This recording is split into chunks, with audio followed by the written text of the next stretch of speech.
Well, good afternoon, everyone. I am thrilled to be here at our Women's Voices Raise Lunch and Learn, a tale of two cities, affordability in the St. Louis region. We are so happy to have our special guest today, Cristina Garmendia, who is founder of URBNRX. I should introduce myself. I'm Liz Sondhaus. I'm on the board of Women's Voices Raised and the co-chair with Barbara Finch of our Affordable Housing Task Force. So we are thrilled to have Cristina today as our expert. As I said, she is the founder and principal at URBNRX, and she advises governments, foundations, and nonprofits on accountability and the use of data to inform decision-making. She worked, of course, and authored the St. Louis Affordable Housing Report Card, which she will tell you about in detail today. She's also designed the City of St. Louis equity indicators, and she authored its baseline report in January of 2019. She has a background in government innovation, data and technology, and impact assessment, which all account her way of approaching her work in this area, especially with a focus on racial and social equity, which of course is a major focus of the work we do at Women's Voices Raised. She currently serves as the St. Louis COVID-19 regional response team on that team, where she led the PPE Coordination Campaign during the pandemic. She graduated from Washington University's St. Louis Sam Fox School of Design with a Bachelor of Arts in Architecture. And she attended the Harvard Kennedy School of Government with a Master of Public Policy. So she comes to us extremely well-trained, extremely experienced, and very broadly knowledgeable in her area. So Cristina will speak for about an hour.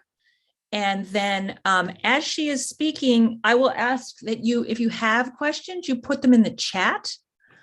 And then we will respond to the question. She will respond to the questions at the end of her presentation. She'll go till about 1 p.m. And then we have the remainder of our time together for those questions and any other that come up for you as you listen to her presentation. I think I've covered everything.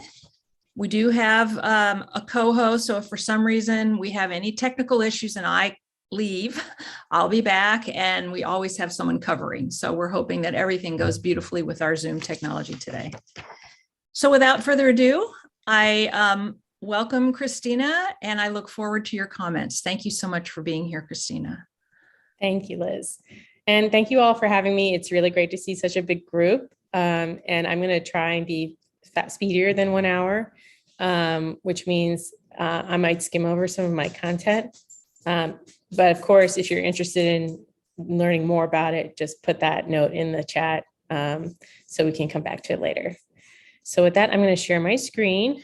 Always the first test of any Zoom call. How are we doing? We can see it? All right.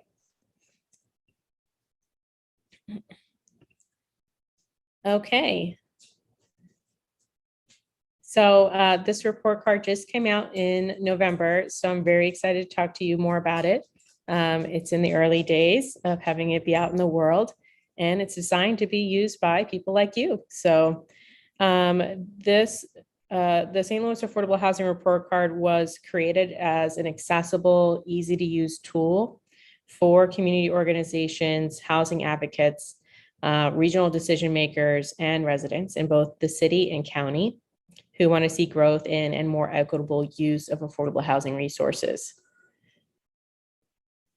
And this is the team that produced this report. It is two one-woman firms, me at URBNRX, and then I worked with Jessica Payne at Osayo Design and Engagement. And we met in person a grand total of 1 time over the course of this year-long project, and that's photo evidence. But this project was sponsored by the Community Builders Network of Metro St. Louis.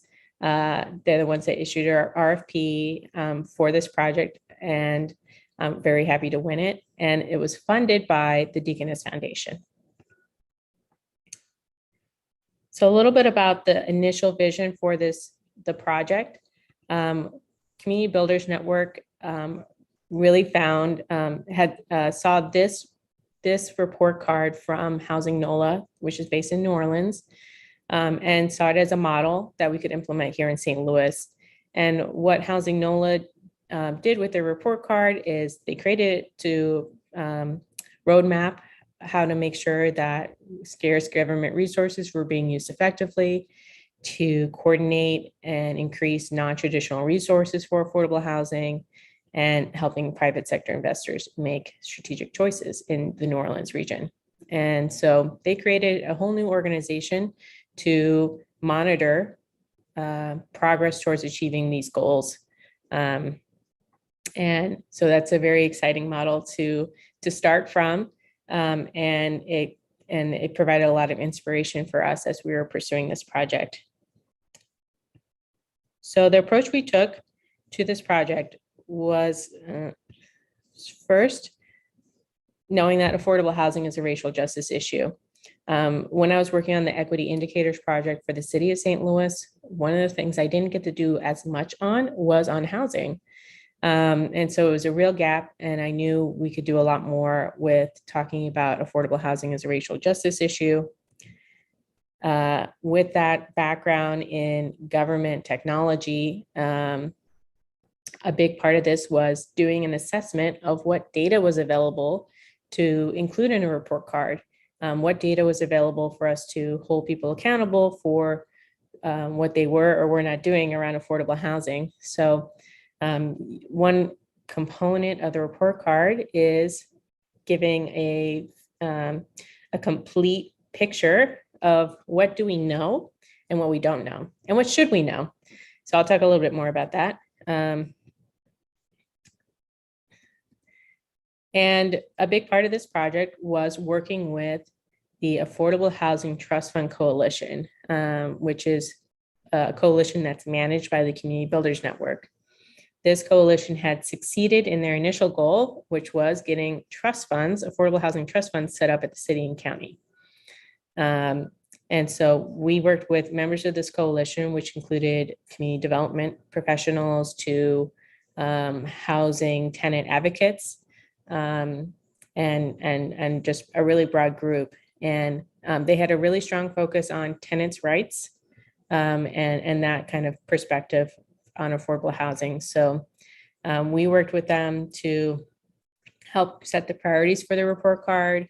We held focus groups to kind of deep dive into, hey, what really matters about this issue and how should we measure it? And they are going to be going through the same process as everyone else with this report card, which is deciding what to do with it and choosing priorities based off of what's been learned throughout this process. But some of the ways that we incorporated the asks of this coalition, they wanted to see data and information disaggregated by all these different measures. So by race, by income, by tenure, so whether someone's a homeowner or a renter, by geography, and by different kinds of subsidy programs. And so one thing I wanted to make sure we mentioned was just what I meant by income level, what we consider affordable. That whole baseline definition of affordability, it depends on your income, where you live, and who you live with.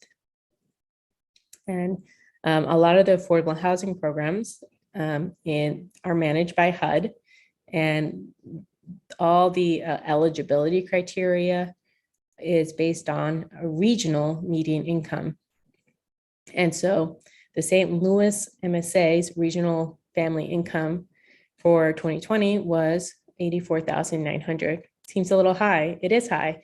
It's much higher than the median family income for the city or the county. So when you see, if you ever have a question, this development says it's made for people of 80% AMI or 120% AMI, that's the number it's based off of. And so the outcome of this process was a website and report card.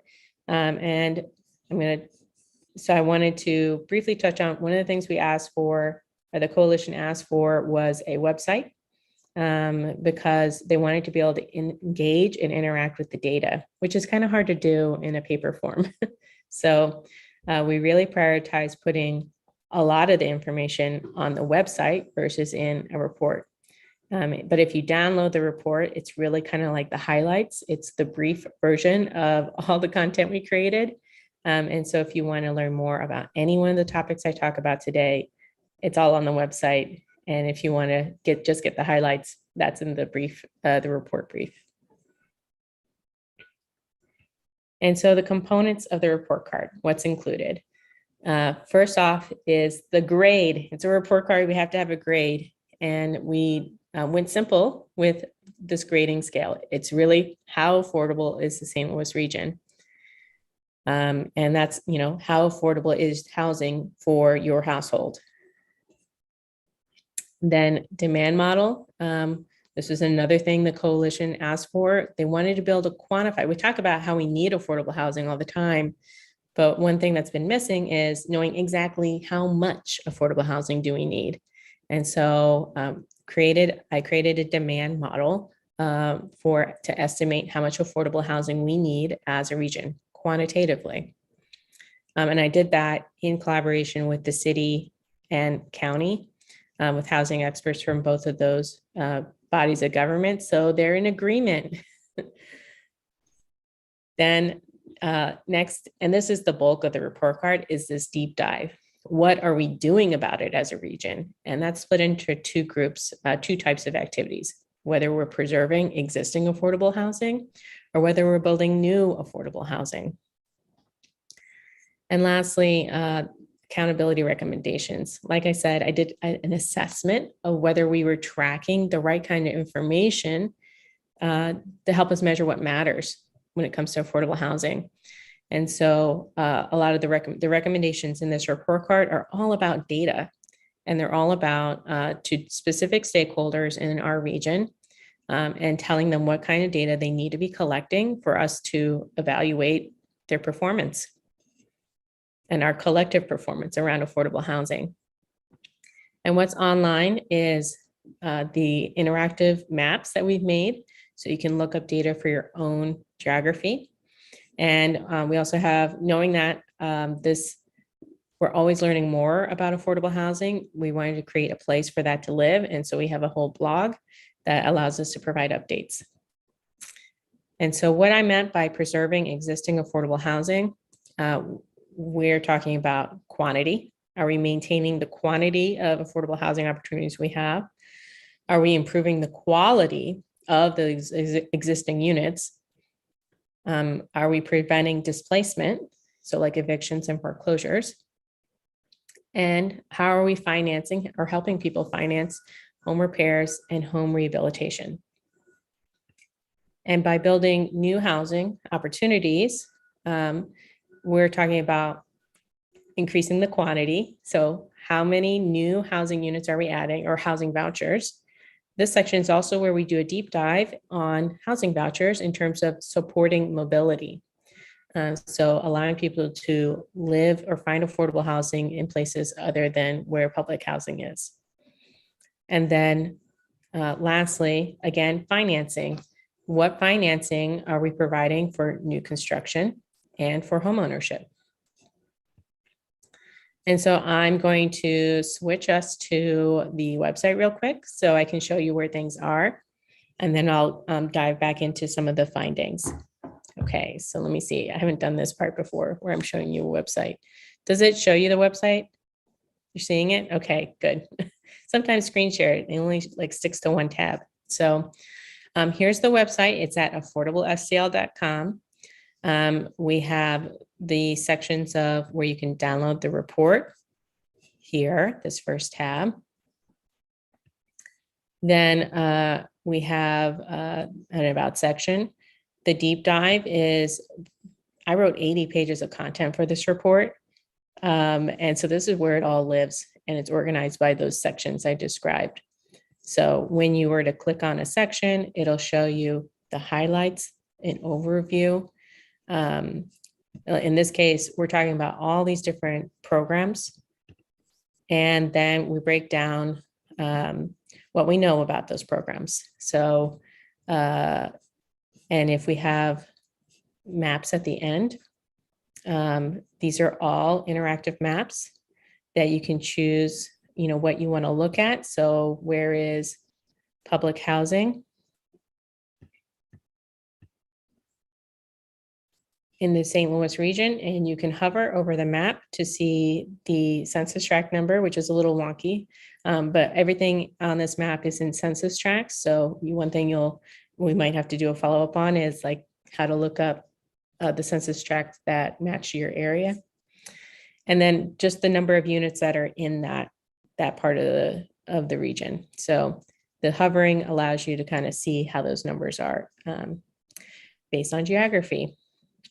So every section, just about every section in this report comes with maps, interactive maps like this, where you can explore the data in more depth than I could possibly provide in the report.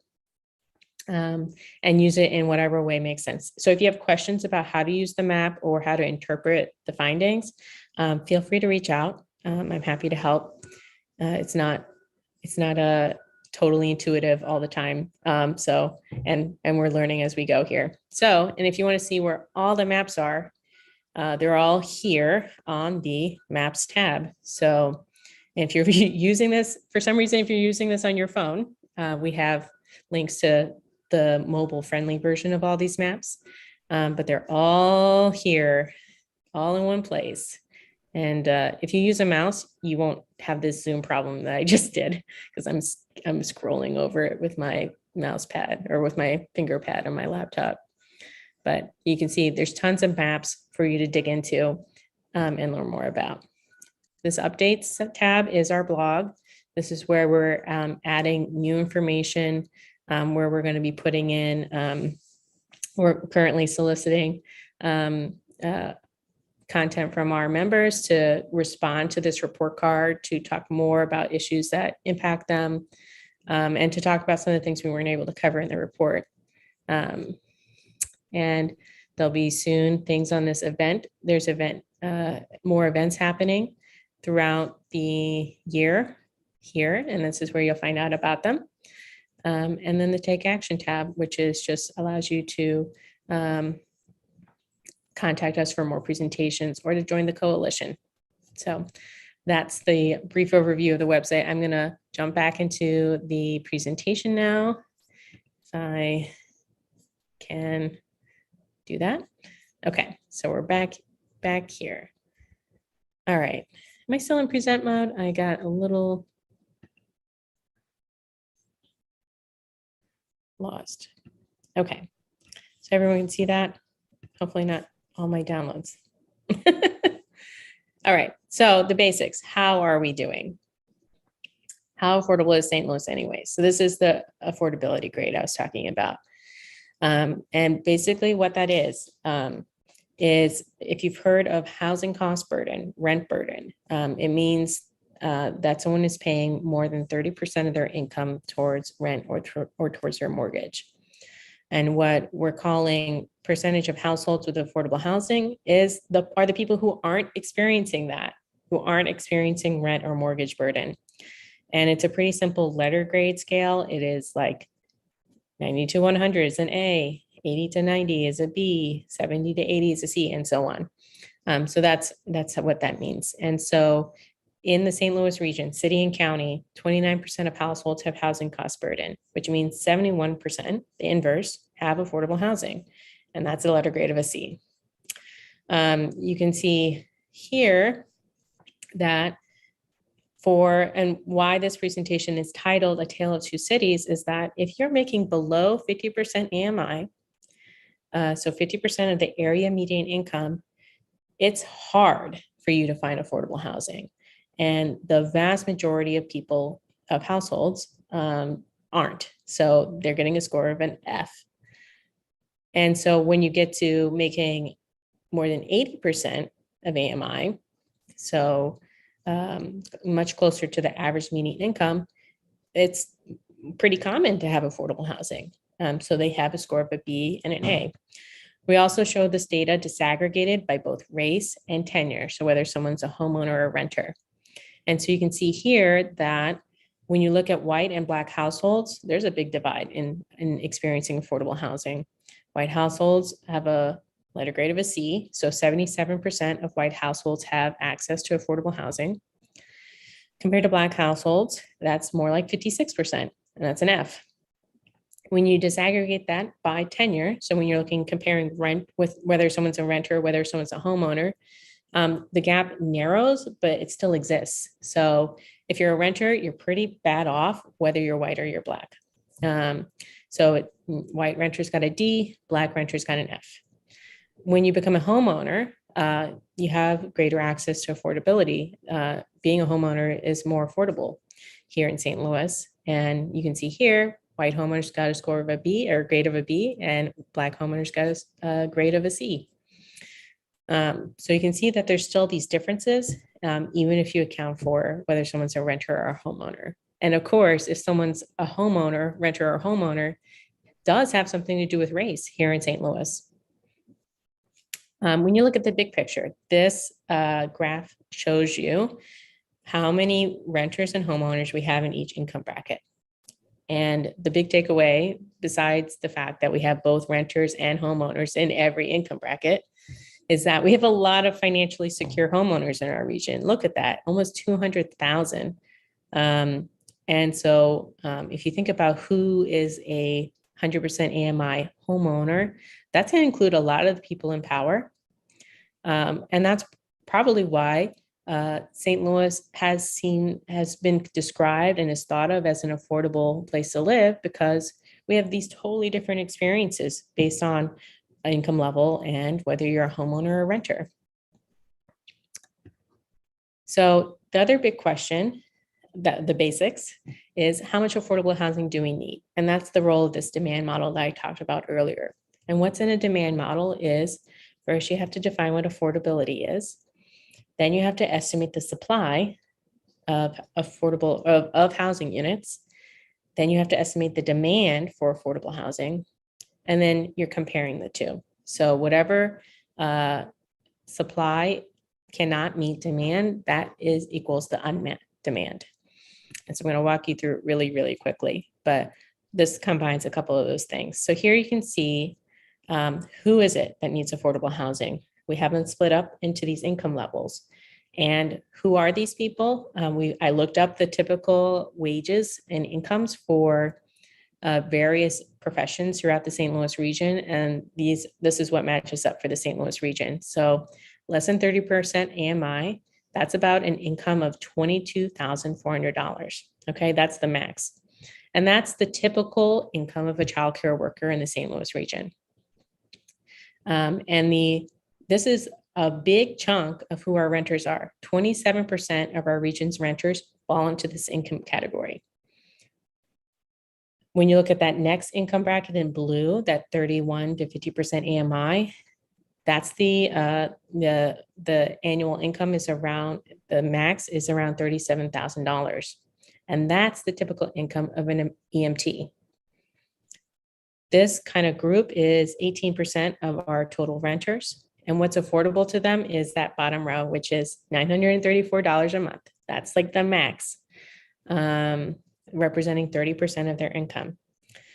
Next group is someone like a paralegal, and the max income there is around $60,000. This is all for a family of 3. So if you have less people in your household, that number goes down. If you have more people in your household, the income goes up in terms of qualifying for like HUD programs. And lastly, this 80 to 100% EMI is someone like an electrician, and that max is around the 80,000 mark. And that's only 10% of our area renters, and that's around $2,000 a month. So when we're looking at estimating supply, this chart shows you all the housing units in our region, St. Louis City and County combined, and there's just over 200,000 rental units. And that purple, the colors match up with those AMI groups. So you can see this bottom purple bar, that's for that lowest AMI group, 30% AMI. And there's 19, just over 19,000 units in that category, which means only about 10% of our entire region's rental units are affordable to people in that low income group. And again, that's 27% of renters are in that group. So there's way less than what we need for that group. But you see this blue bar is huge. That's almost 100,000 units in that next group. And so 60% of our area's rental units are affordable to that, someone making 50% of the area median income. So when you look at how that distributes on a map, so these are snapshots of the maps that you can look at and make yourself using our dashboards. Someone who's paying less than $550 a month in rent, this is where it's predominantly downtown. There's a pocket here up in North County, and then it's pretty, moderately spread. But as soon as you jump up to that next income group, where you can pay $1,000 a month in rent, you get a lot more choice, both in numbers in the quantity, and then a lot more choice in terms of where there are units. There are physically units that are charging that amount of rent. I'm not going to talk about this slide, but I'm just showing you, in order to estimate demand, I was looking at one level down, not just in terms of units, but also in the number of bedrooms that are in each unit. That's going to be necessary in order to tell developers how many units of what kind we need. But the big picture from this demand model is that we are missing 35,000 units that are affordable to households in that bottom income bracket. So to the childcare workers and everyone else who's making that kind of lower wage. And the majority of those are one bedroom units. 28,000, we estimate 28,000 of those are one bedroom units, around 7,000 are two bedrooms, and close to 2,000 are going to be three bedroom units or three or more bedrooms. And so that's kind of what we need to do, or how are we doing? And then now we're in the deep dive, which is what are we doing about it? And so that first theme is around preserving existing affordable housing. So there's 4 sections in this part. So I'm going to skim through them quickly. But first, it's about that quantity. So this section is all about how many actual units do we have throughout all these subsidized housing programs. And so here you can see a pie chart showing the quantity of units under each program. This totals up to around 38,000. But the fact is there's less than 38,000 affordable housing units in our region that are supported by federal and state subsidies. And the reason is that people who have housing choice vouchers can use them in LIHTC developments. So that's a low-income housing tax credit development that's built by a private developer, but they get a tax credit, and they're required to provide, have units like set aside for people of certain income levels. So there's lots of overlap between these programs. So there's less than 38,000 units, but even with that 38,000 unit kind of estimate, that means only 27% of households who are in that low income bracket have access to a federally funded or protected affordable housing unit. And what that means is that people in that lowest income bracket have to compete with everyone else for housing. There's not enough units kind of set aside for people of that income in our region.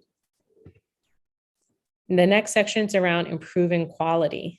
So there's a lack. So this is one of the sections of the report that was the most important to members of the coalition. We have to be talking about housing quality. Problem is, we don't have data. Data in this section was extremely lacking. And so the majority of the recommendations I had for different stakeholders in the city and county was around, these are the things we need to measure. Like I was so close to being able to use the city's data on code violations, but it just wasn't formatted for people for outsiders to use it. So this is kind of the big section where we need to do a lot of work to be able to measure progress on whether we're improving housing quality or not. Because right now we have basically no idea. And this is one of those sections that remains kind of qualitative. Like we have stories and we can show pictures, but we don't know how widespread the problem is. The one thing we can talk about a little bit more is around accessibility. And so in the St. Louis region, we have nearly 88,000 people who have ambulatory disabilities, so disabilities that affect their ability to walk. But there's only 2,000 subsidized affordable housing units that are designed with anyone with a disability, any kind of disability in mind. So there's going to be a huge difference. That's a huge issue that we've heard about in terms of there's not enough accessible units. And so one of the recommendations we had for our different partners was you need to start tracking whether it's accessible or not, so we can create like a real, how many steps are there to the entryway? Is it a one-story unit? Is there an elevator? These are all questions that need to be answered at a broader scale for us to know how well are we doing. Next up, preventing displacement.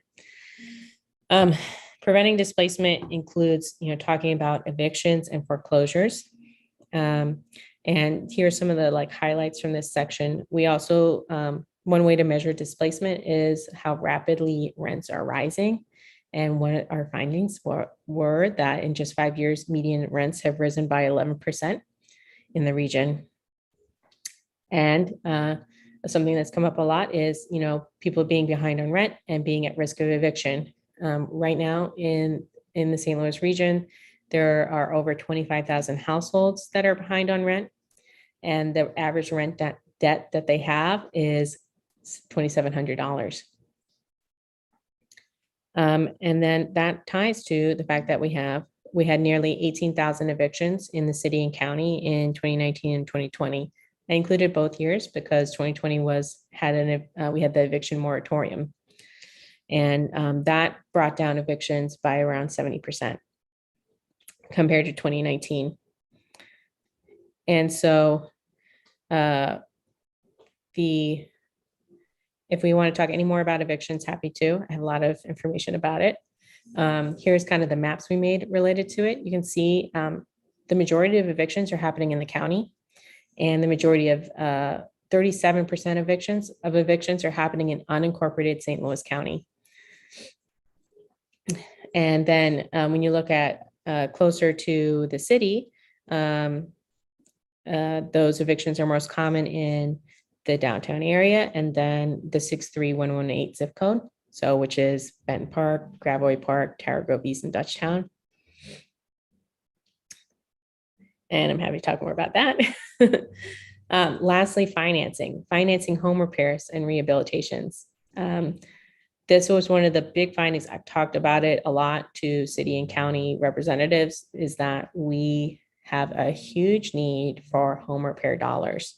And there's a couple of ways that we know that. So while $219 million were in home improvement capital was deployed in the region in 2020, Black applicants were more than twice as likely to be denied for a home improvement loan than white applicants in 2020. And we also know that the city's Healthy Home Repair Program has a wait list of over 5 years. They have over 1,200 applicants on their wait list. So there's a huge unmet need for home repair dollars. And you can see here by the map where home improvement loans are being approved. If you go to the website, you can see where they're being denied. You can disaggregate, you can look up just white applicants or Black applicants, and you can see where people are applying and where they're getting approved. So going into this next section around building new affordable housing opportunities. First up is around increasing the quantity. How many new units are we adding to our portfolio?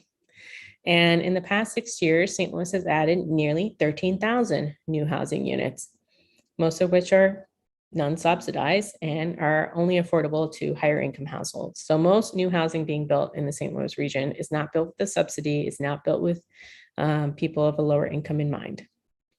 And one problem we are having overall is that the number of new housing units being built on an annual basis has declined by 40% since 2015. So we're producing a lot less new units than we used to. There is some signs that's going to change. That's changing now, but TBD. And I estimated that around 10% of all these new housing units were built using an affordable housing subsidy. So they're required to have some percentage of their units protected for certain income levels. And lastly, there's been no new public housing built in the city and county in recent years.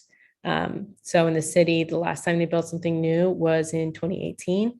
And that's when they were tearing down those larger scale public housing buildings and building new kind of low rise, mid rise affordable housing units. And in the county, the last time they built something new for public housing was 1985. For the record, that's 1 year before I was born. And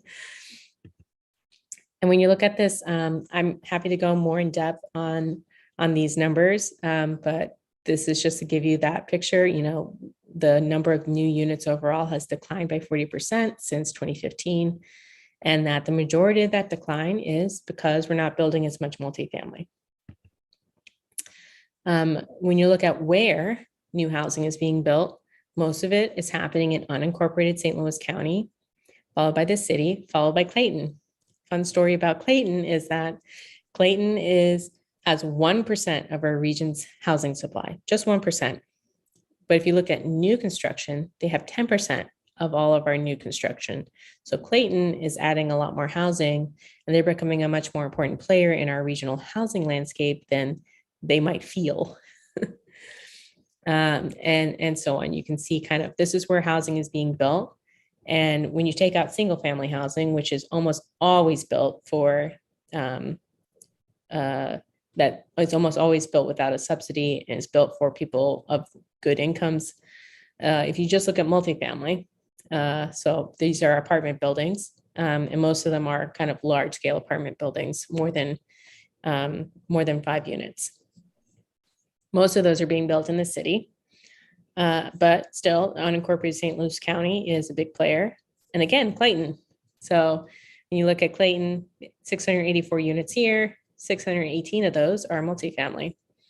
And if you were to require a developer to reserve some units for affordable housing, this is the kind of developer that would do it, a multifamily developer that's building in a highly attractive area like Clayton.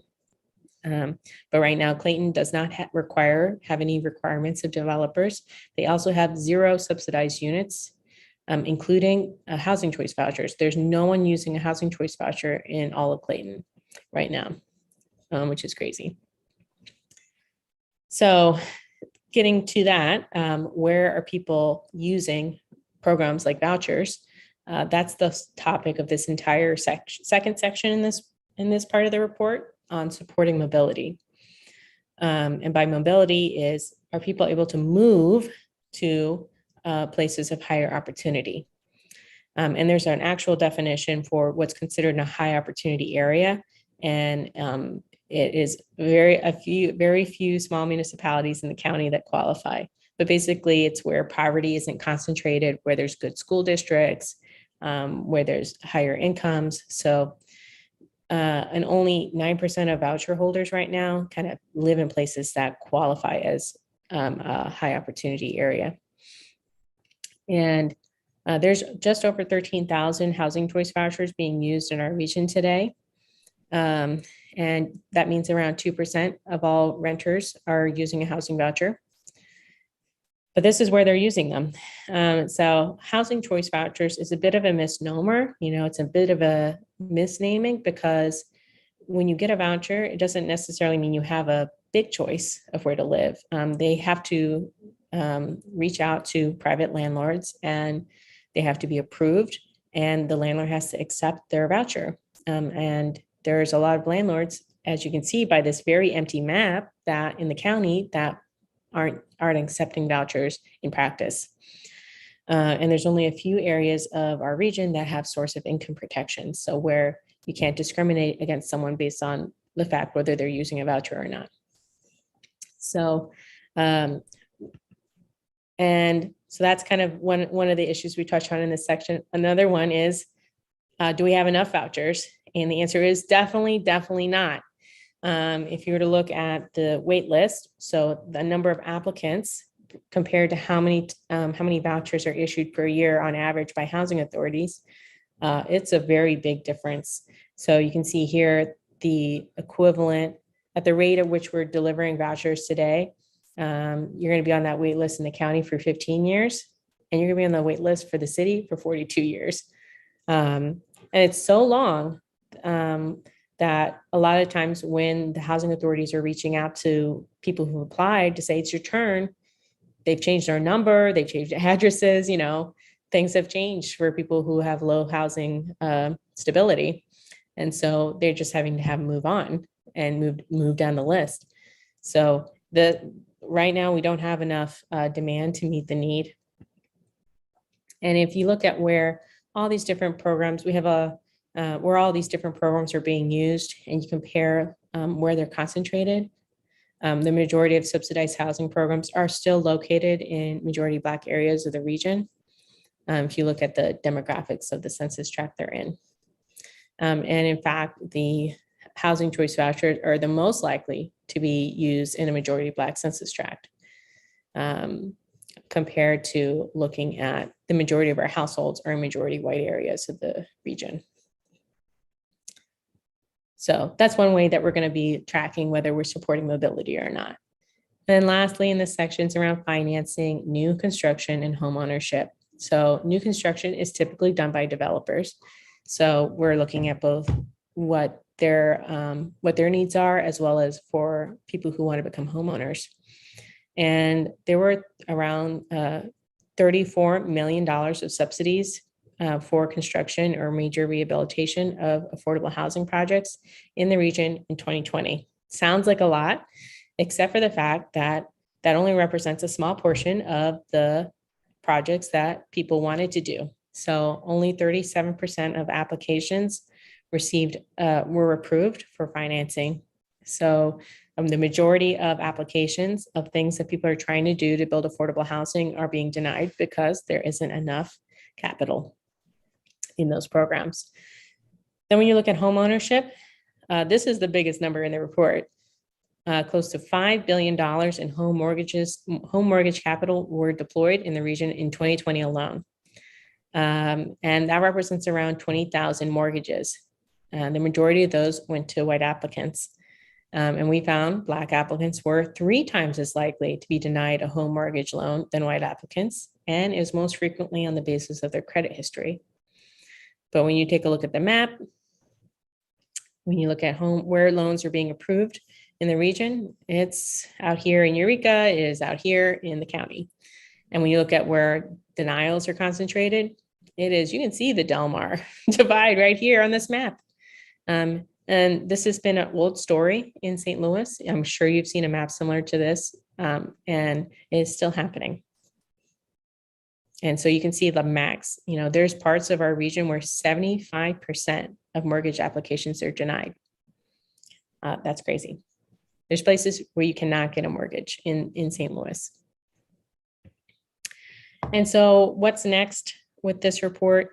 It is getting the word out through venues like this, through the press. I am also delivering recommendations directly to decision makers. So I've been having meetings with all the people I name dropped in the report, city, county, the housing authorities. I'm trying to get a meeting with HUD to talk to them about the data that they should be sharing so we can track this stuff better. And I've been happy to see so far we've been getting good press in the Post-Dispatch, the public radio, and the Business Journal. So, and I'm even excited to see that there's coverage of the, we're adding content to our blog, those updates, kind of those stories that we weren't able to tell in the report card, and those are getting coverage too. So, so with that, thank you. I'm happy to take questions now. Thank you so much, Cristina. It was a wonderful presentation. So much information to take in. We did have one question before we start the content questions as to whether or not your slides will be made available to the attendees of this presentation. Yes, I can make that available. Okay, thank you so much. We'll have those available on the Women's Voices Raised website. For those of you who would like a copy. I'm going to go through the questions in the chat and post them to Cristina. If you have thought of one since she ended, please add it. I'd be happy to cover as many as possible in the time we have remaining. I've already added the website. The link is in the chat for those of you who would like to look at it. We had someone ask about affordability, but that question was answered. Let's see. Here is Marion Miller asking, Christina, have you shared these details of income with the Vacancy Collaborative? Volunteers in that group have been gathering for about 18 months and have issued their report for the St. Louis metro area relative to affordable housing and vacancy prevention. So the short answer is no. There have been members of the Vacancy Collaborative that were involved in our focus groups, but that was all the way back in January and February. So I've seen that their new strategic plan has been dropped, and basically I would love to meet with them to talk more about it and how this data can be helpful to them. And one of the great things about the Vacancy Collaborative is all of that work that they're doing on vacancy. We do kind of use the data from the vacancy portal in the report card, but because it's only city data, I didn't highlight it as much. We don't have an equivalent of county data on vacancy, and that's one of the recommendations I made to the county was that they should be really investing in a parallel resource that the Vacancy Collaborative has made for the city. Well, thank you. And I'm not aware, is vacancy an issue in St. Louis? Yes. Yeah. So vacancy is, if you think about our housing supplies as a continuum, there's housing you can move, that's move-in ready, that you can live in right now, that's in good condition. There's housing that is not in good condition, but people live in anyways. Then there's properties that are off market. Basically, they exist, but they're not livable. And housing authority has tons of units that they want to be moving people in, but they don't have the maintenance dollars to bring them back online. So, and then there's properties that are completely vacant, like they would require a large amount of money to bring up to code. And then the last stage in the housing life cycle is when housing is being demolished. So vacancy is in that like bottom category. And the longer a house stays vacant, the more likely it's to be demolished because of, if you don't fix a little hole in your roof, that becomes a big hole pretty soon. Yes. Well, thank you for that explanation. We have a question from Elaine Boudreau asking, is approval for mortgages and repairs dependent upon employment income, which shows up as race? Yeah. So while I was doing this project, I applied for a mortgage. So I got the fresh update in my mind of all the ways you can be denied. Yeah. So the majority thing that's cited. So I get the data from the Home Mortgage Disclosure Act, which mortgage providers, so banks, are required to report. So every applicant, they report kind of the status of that application. And the reason they cite most often for all applicants and Black applicants in particular is credit history. There's lots of other reasons, but that's the most common. And then another one is income to debt ratio. So that's more the income level that you're talking about. So it can be a combination of all these things. Underwriting is very complicated, but the number one reason is credit history. And that's something that can be fixed. So there's lots of people who don't have credit cards who've heard that's bad news bears. You shouldn't have a credit card. And so they're put at a disadvantage. Then there's people with bad credit history too. And then there's people who just haven't had the kinds of bills that would help build up their credit. So paying rent has not historically built up your credit, even if you pay it on time every month. So that's one of the major issues specifically around mortgages. But they're also looking at, whether the amount needed, the bank will look at whether the property is worth that amount that they're loaning. And so they have to see, some kind of support for when the person sells the property, they'll be able to pay back the mortgage. And that's just not been the case in North City, North County, where it hasn't been these comparables, because the market's been just so broken for residents in that area. That has nothing to do with the quality of the house or the creditworthiness of the applicants. Well, thank you for that explanation. Ruth Erisman asks, are housing developments that use low-income housing tax credits required to keep the original number of low-income units over time? Or are these allowed to lapse and become market rate units?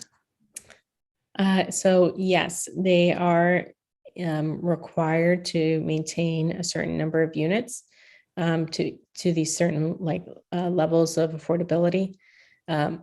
When you apply for a LIHTC, so that low income housing tax credit, it does have an expiration date. It's not like forever. It's either 15 or 30 years.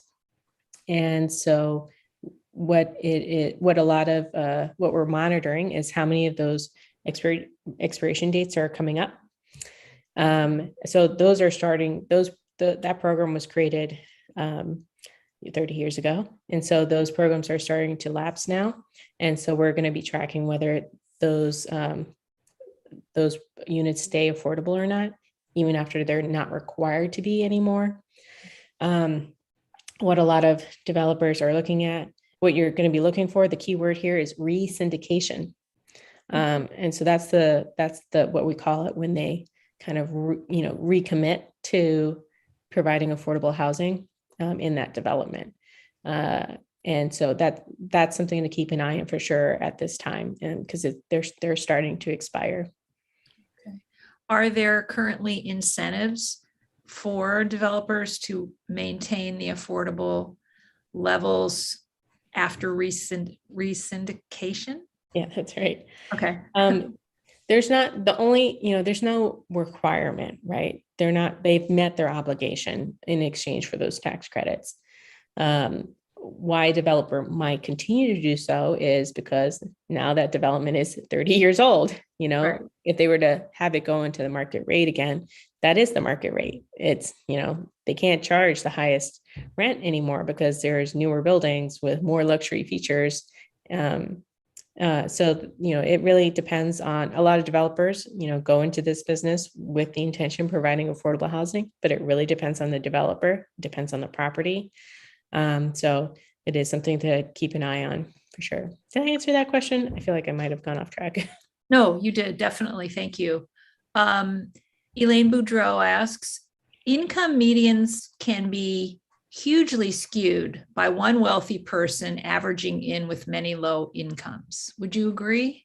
So if it's the mean, yes, median's kind of correct for that a little bit, because median will go for, if you have 100 people in a line in order, a median will go to the 50th person, right?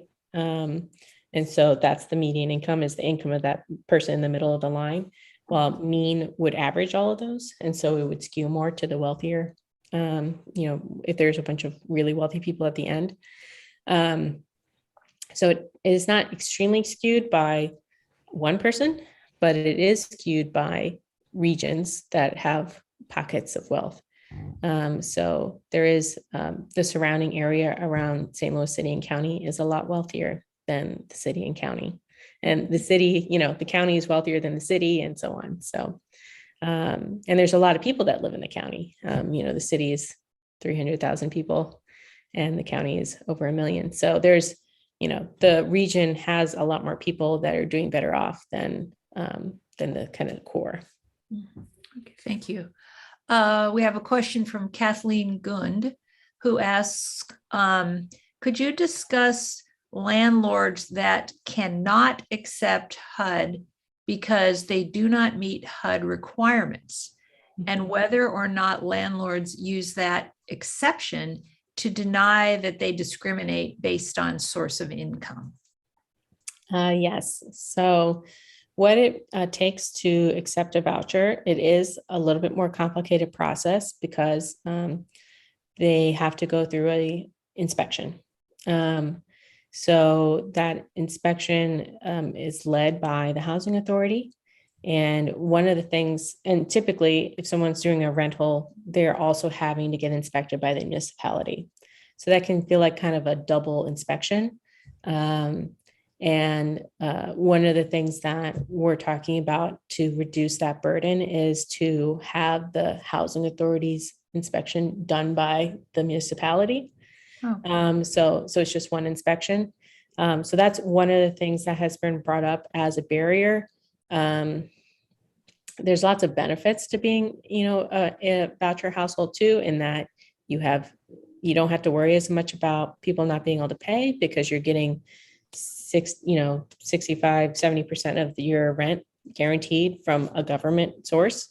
So it's a benefit to a lot of landlords because of that, especially in times like these where people are losing their jobs due to COVID and kind of that instability.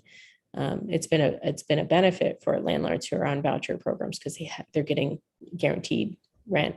But yes, there is downsides in terms of passing inspections, but it's we're looking at how to reduce the kind of the burden. I think is that the whole question? That was the whole question. Yes. Okay. I think you covered that well. Thank you. Nancy Price asks your comments on, I have frequently heard that there is a big shortage of places with more bedrooms. So larger families can get an occupancy permit. So that's why many cannot use their vouchers. Yeah. Also, if they need public transportation, many of the more affluent areas do not have good systems for families without cars to function. Yeah, so 2 points there. Yes. If you look at the number of bedrooms, so like a 4-bedroom or 5-bedroom unit, there's very few in the city. And there's not that many in the county either. And most of those are going to be single family houses that aren't on the rental market. So that's a huge issue for larger families who have to, when you're on some kind of government program, or even if you're a refugee family, which again, they're getting their housing supported by a government program as well. There's limits, right? You can't just like stuff people in the corner off the kitchen or whatever. They have to have, for every 2 children, 1 bedroom. And if they're if you're opposite gender children of a certain age, they have to have their own room. So there's definitely requirements for how many bedrooms there are for the number of children that you have. And so, yeah, there's extremely limited supply of rental units with more than 3 bedrooms in our region. If you look at what's being built, it's almost all 1 bedrooms and studios. So we're not correcting that problem right now. Okay. And then she also asked about problems with transportation accessibility. Right. Yeah. We did not get into this report. It was kind of a rabbit hole when you start talking about like quality of neighborhoods. But in the expansion of the report, we would definitely deep dive into that issue. Transportation is key for whether you'd even consider living in a certain area. And definitely a huge part of the county is not accessible. Yeah. Thank you. Elaine Boudreau asks, do we have up-to-date numbers on cost of living in this area? Why do we avoid that fact when figuring salaries? That's a great question. We didn't really touch on that too much in the report, but just a quick comment on it. Cost of living for a lot of households is not what it used to be. That 30% income or rent, 30% should go to your housing costs. That standard was created a long, long time ago in like the 60s or maybe even earlier. I put it in the year somewhere in the report, but a long time ago when we didn't have student loan debt, when we didn't have so some of the costs that were major back then, like food, are, a smaller part of our budget today, but we have whole categories of things that are really requirements for living today that didn't even show up in the 60s, like cell phones, internet access. So that standard is based off of, what costs were back then and what we spent money on. And so there's definitely arguments that, we're saying 30% of your income on rent is reasonable. And it compared when you add up all the other costs like childcare, that's a big one that can cost more than your cost of housing. That those should be taken into account too when we're talking about affordability. And right now it isn't. And should incomes be higher? Yeah, like this report can be read kind of two ways. When you're talking about affordable housing, you can focus on the fact that we don't have enough units that are affordable to the people that live here now with the incomes that they have. Or you can talk about this problem will go away if we just raised incomes, right? But both of those things are complicated. So we just need to do both. Okay. Sure. Susan Glassman just expressed her gratitude, letting you know it was an excellent presentation in a very useful form. So I wanted to let you know. Nancy Price asks, also as a landlord, I came to understand that people with less income often have families with low income, which means that others who are family are always asking for money for car repairs, a funeral, etc. This means that it's even harder to keep your own bills paid on time. Yeah, that's definitely true. I don't get to go into it in the report, but I'm having conversations with our housing authority now about eviction prevention. And one thing they said was the majority of their tenants that are in public housing are not they haven't been able to, or they aren't paying their rent. So there's a huge number of households that are behind rent for the housing authority. And there, some of the reasons that they've talked about why that might be happening is just the other, they might have very affordable rent, but they also have a lot more stressors that have been exacerbated by COVID-19. So, and so that's going to, we don't know exactly the scale of that issue. And we'll find out a little more when, people are applying for the direct relief dollars from the city, from the ARPA funds, because that can be used for funeral costs, that can be used for kind of these issues. But yeah, it's a huge issue. If you're a low income household, you typically are surrounded by people who have problems too, who have low incomes as well. And so you're just in a much higher risk situation if you were to meet some kind of unfortunate, change of circumstance where you can't afford your rent. Yes, yes, completely.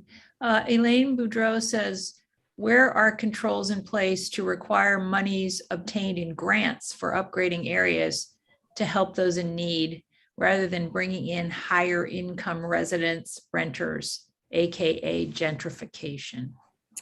Yeah, so gentrification is a hard thing to control because one, a lot of grant money doesn't require it. It's a little hard to measure because people move all the time, especially lower income people that are renting.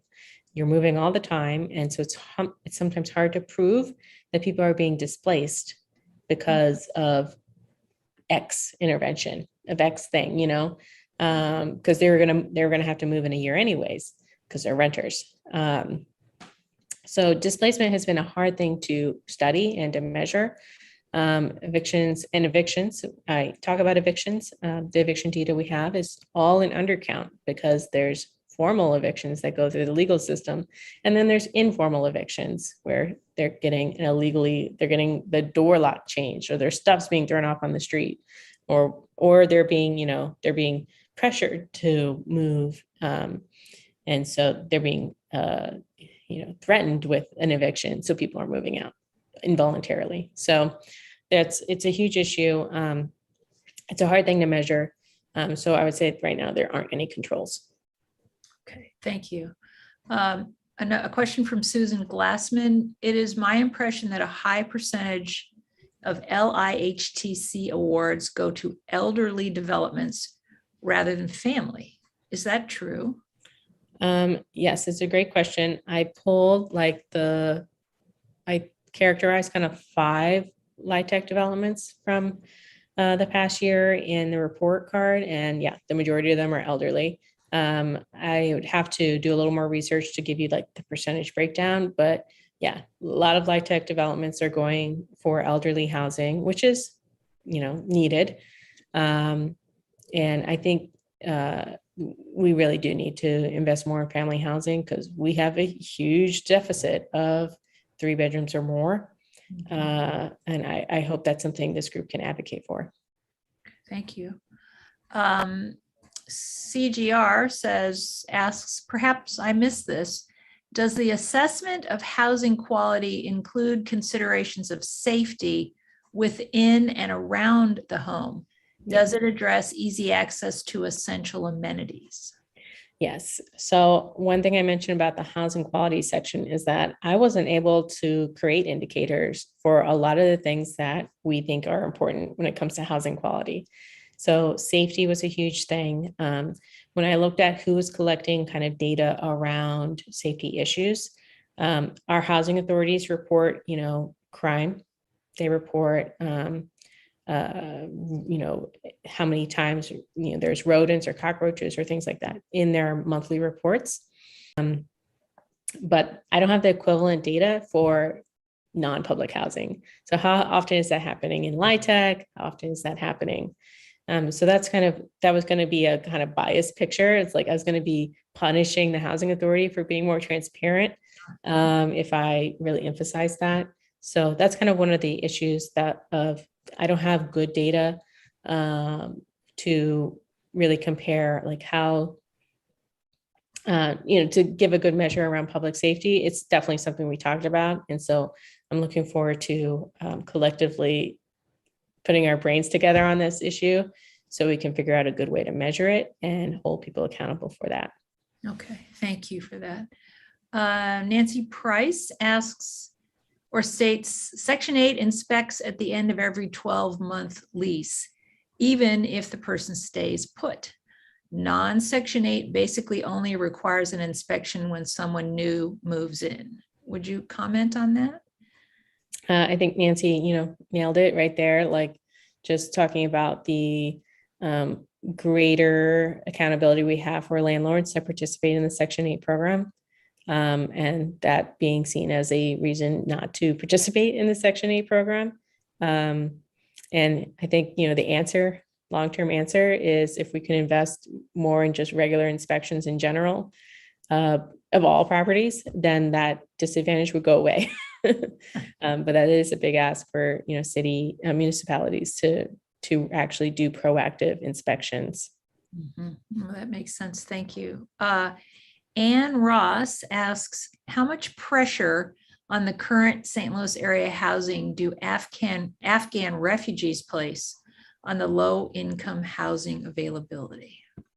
That is a great question. I think it's going to be significant, honestly. I think, we have 1,000 Afghan refugee families arriving in a very short time period, and they're competing on the private market.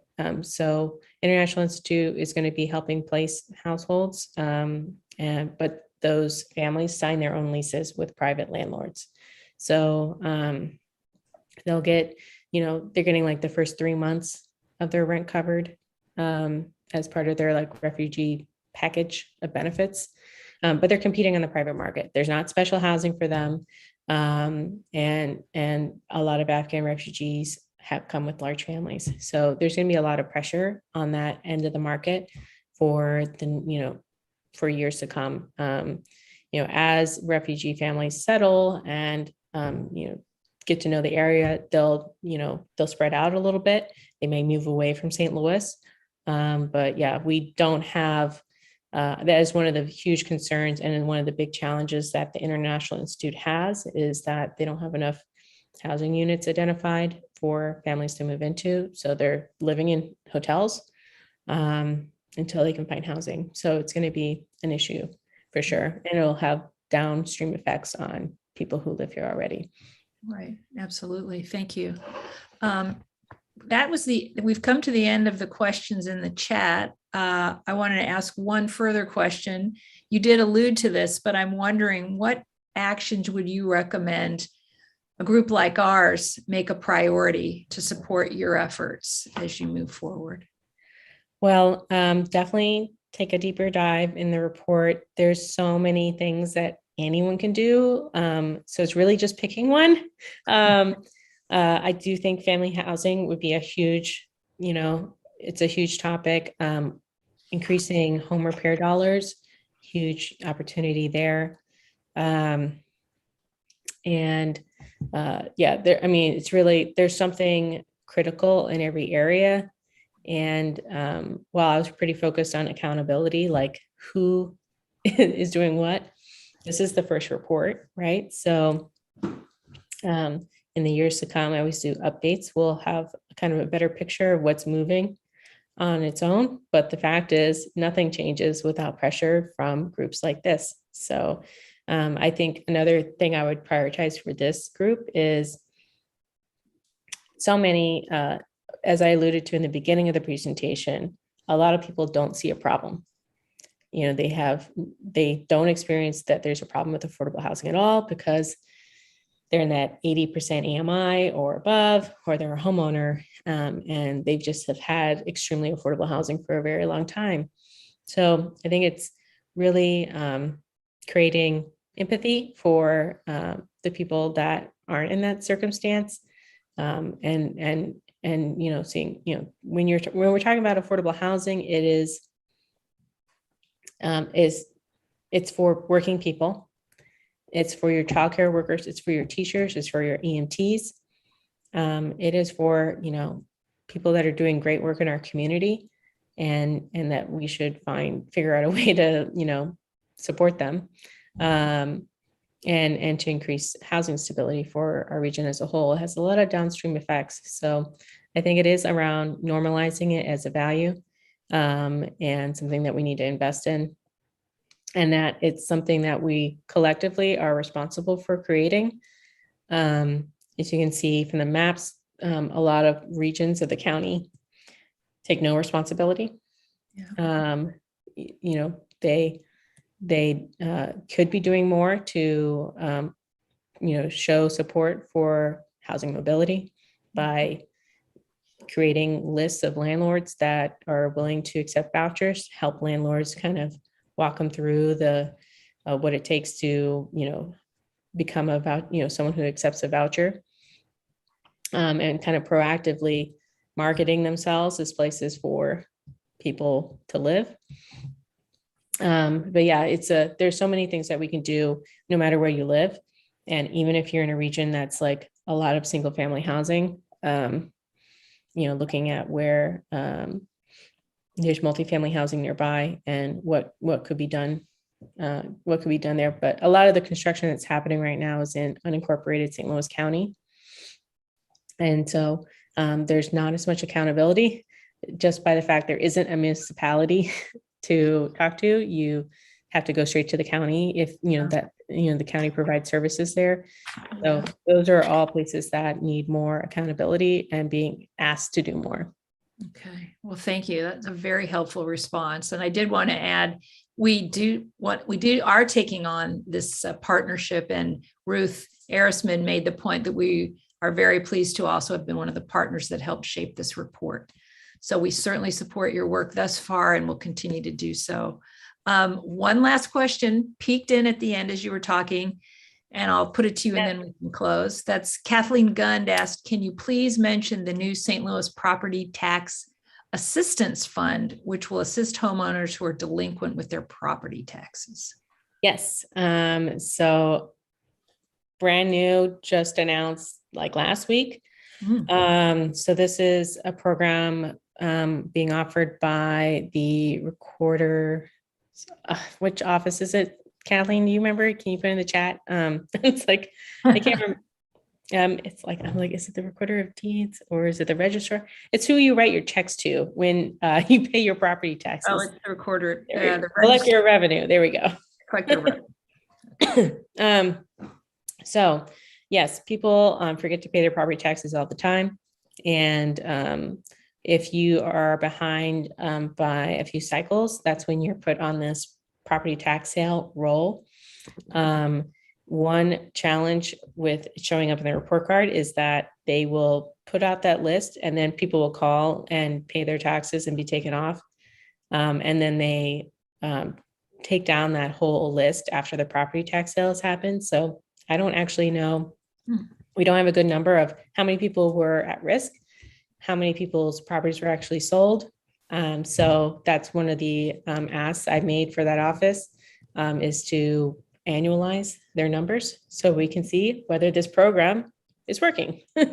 So, and also I've asked them to disaggregate, to share the number of applicants versus the number of recipients and their demographics and geography, like where are they applying from? Because we would want to see that this program is reaching the areas where property tax sales are actually happening and not just in majority white areas or higher income areas. So there's a couple ways this program is going to be great. I'm really excited about it. And it's also ways I can already think of how to improve it. So keeping an eye on that and making sure people know about the opportunity is going to be a huge issue because you have to apply. So you have to know that it exists. So that'll be a huge undertaking for any group to continue to get the word out about it. Okay, great. Thank you. Another opportunity there, it sounds like. We've come to the end of our questions, and I want to thank you so much for sharing your time and your incredible depth and wealth of information and knowledge. I see that you've put your email address on the screen there in your last slide. So I encourage anyone who has remaining questions or who'd like to be in touch to help support Christina's work, please reach out to her. And I want to thank everyone who attended today and everyone who provided such interesting and thought-provoking questions. So we will close now. Again, thank you so much, Cristina. It was such a pleasure to hear your report and all the work. And I really admire all the work you're doing. Thank you. And thanks for all these great questions. Really appreciate it. Indeed, they were fantastic.